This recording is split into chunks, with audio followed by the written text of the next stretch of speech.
Hello everyone, my name is Sachin Gupta.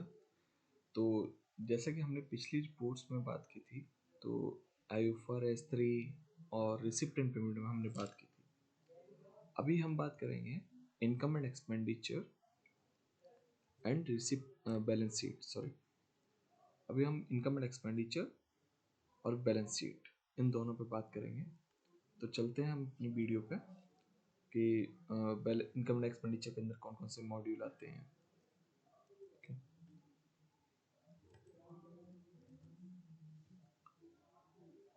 तो finance module report में जाएंगे, यहाँ पे इनकम एंड एक्सपेंडिचर। जितना आपने खर्चा किया हुआ है उतना ही आपका एक्सपेंडिचर में आएगा। यहाँ पे हम सिलेक्ट कर लेंगे आसाम reports income and expenditure to annual action plan. अगर प्रोजेक्ट की निकालना चाहें तो प्रोजेक्ट सिलेक्ट करेंगे। ड्यूरेशन आपकी जो सिलेक्ट करना है वो आप सिलेक्ट कर सकते हैं। इसकी मैं यहाँ पे NRLM सिलेक्ट कर लेता हूँ। डिस्ट्रिक्ट का आपको पता ही है कि पर्टिकुलर डिस्ट्रिक्ट की अगर लॉगिन होगी तो उसमें उसी डिस्ट्रिक्ट की रिपोर्ट्स जनरेट होती हैं। रिपोर्ट्स फॉर के अंदर SRLM, स्टेट और डिस्ट्रिक्ट 3 ड्रॉप डाउन होते हैं। तो यहाँ पर मैं SRLM सिलेक्ट कर रहा हूँ। SRLM रिपोर्ट के अंदर 2 ड्रॉप डाउन है, एक है स्टैंड अलोन, एक है कंसोलिडेट। तो मैं कंसोलिडेट सिलेक्ट कर रहा हूँ। सबमिट। देखिए, जितना आपका एक्सपेंडिचर था उतना ही आपका एक्सपेंडिचर आएगा। इनकम कुछ है नहीं जो कि इनकम से लेस किया जाए, तो excess of expenditure over income, ठीक है, इतना ही अमाउंट आपका बैलेंस शीट में दिखना चाहिए। तो अभी हम चलते हैं बैलेंस शीट के अंदर।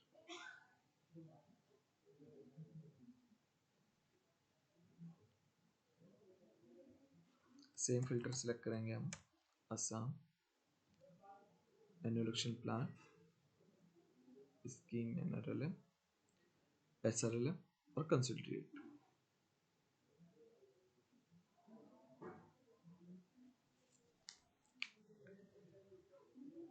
अगर इसमें एक्सपेंडिचर आपका कोई डिफरेंसेस आता है, जैसे रिसिप्ट एंड पेमेंट में आपका 1 करोड़ आ रहा है एंड आपका इनकम एंड एक्सपेंडिचर के अंदर 90 लाख का आ रहा है, तो आप एक बार क्रॉस चेक कर लेंगे कि वो जो 10 लाख रुपए का डिफरेंस है वो किस चीज़ का है। ठीक है, तो देखिए हमारी रिपोर्ट जनरेट हो चुकी है। यहाँ पे देखेंगे अनस्पेंड ग्रांट अमाउंट। अनस्पेंड ग्रांट अमाउंट के अंदर आपका ओपनिंग बैलेंस, जो भी कैपिटल फंड है वो सारा आ जाता है। फिक्स एसेट्स रिजर्व आपने कितने का किया हुआ है। लोन, अदर लाइबिलिटीज अगर कुछ है तो वो यहाँ पे आ जाएगी, जैसे miscellaneous other income. Tax to be deposit, आपने कितना टैक्स जो है वो डिपॉजिट कर दिया है। ठीक है, एक्सेस ऑफ इनकम, जितना आपका इनकम में एक्सपेंडिचर में आ रहा था वो आपका एक्सपेंडिचर यहाँ पे दिखेगा एंड टोटल। ठीक है, असेट साइड पे आपका फिक्स एसेट्स, ओपनिंग बैलेंस क्या है आपका, ड्यूरिंग द ईयर में कितने का फिक्स एसेट्स आपने परचेज किया है। लोन रिसीवेबल अगर आपने कोई लोन लिया हुआ है। Current assets, cash in hand कितना है, कैश इन बैंक कितना है, क्लोजिंग एडवांस कितना है, एडवांस सेटलमेंट जो नहीं किया है वो यहाँ पे दिखेगा आपको। DDO bank balance, it's mean कि आपके डिस्ट्रिक्ट में या स्टेट्स कॉस्ट सेंटर में कितना अमाउंट आपके होल्डिंग अकाउंट में पड़ा हुआ है, तो वो यहाँ पे दिखेगा, जो कि टैक्स रिमिट नहीं हुआ है। Advance towards statutory deduction, TDS and GST, professional tax, ये सब आ जाता है।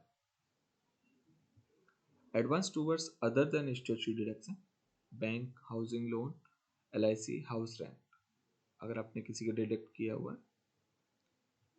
और टोटल आप दोनों का म्यूचुअल है, इट्स मीन की रिपोर्ट्स आपकी मैच है। तो आप एक बार इस तरीके से अपनी रिपोर्ट्स वर्किंग कीजिए। ये आपका ऑडिट के पर्पस पे आपकी जो भी रिपोर्ट्स जनरेट होती हैं उन सब में हेल्पफुल रहेगा। अभी हम बात कर लेते हैं किसी डिस्ट्रिक्ट का। तो जैसे हमने पिछली बार बक्सर डिस्ट्रिक्ट का लिया था, तो बक्सर डिस्ट्रिक्ट का हम करते हैं। ये देखिए, अनस्पेंड ग्रांट अमाउंट जितना आपका एसएनए से डिडक्ट हुआ था वो अमाउंट यहाँ पे दिखेगा। टैक्स टू बी डिपॉजिट, कितना आपने टैक्स डिडक्ट किया था और कितना आपने डिपॉजिट किया हुआ है। Excess of expenditure over income, जितना आपने एक्सपेंडिचर किया वो आ गया। टोटल आपका 68,000, यहाँ पे भी 68,000। डीडीओ बैलेंस, इट्स मीन कि आपने जो टैक्स अगर ड्यूरिंग द मंथ का है तो आप मंथ एंड में इसको रिमिट करेंगे। अब इन केस अगर प्रीवियस है तो उसको सेटलमेंट कर देंगे आप। कोई भी आपका डिडक्शन पेंडिंग नहीं होना चाहिए। जो भी डिडक्शन है उनको आप कंप्लीटली रिफंड रिमिट कर देंगे। ठीक है, तो आज की वीडियो में बस इतना ही। Thank you.